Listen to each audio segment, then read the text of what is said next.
How do people best deal with suicide? It's a sudden death, but it's complicated in a number of different ways.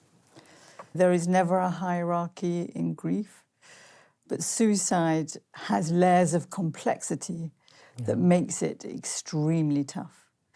And partly it's the guilt, but partly it's the revolving door of what ifs. What if I had telephoned? What if I had done this? What if I hadn't done that?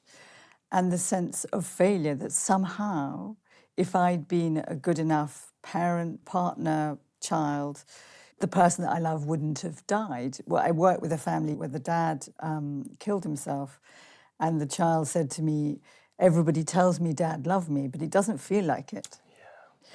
And so you feel like either the person that killed themselves don't love you, or you didn't love them enough to keep them alive.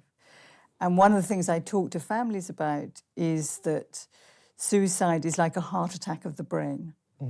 So that we know that a young person can suddenly, out of the blue, walking down the street, have a heart attack, where the firing in the heart, just the electrics just fuse.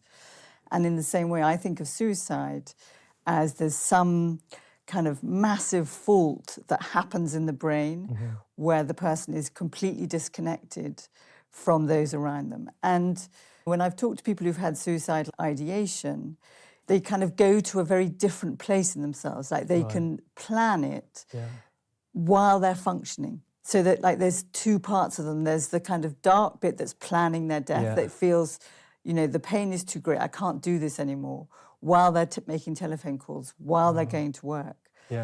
But the moment of the death, when people actually do kill themselves, is when there's a complete kind of fusing, a heart attack of the brain. And it's incredibly painful, incredibly complex.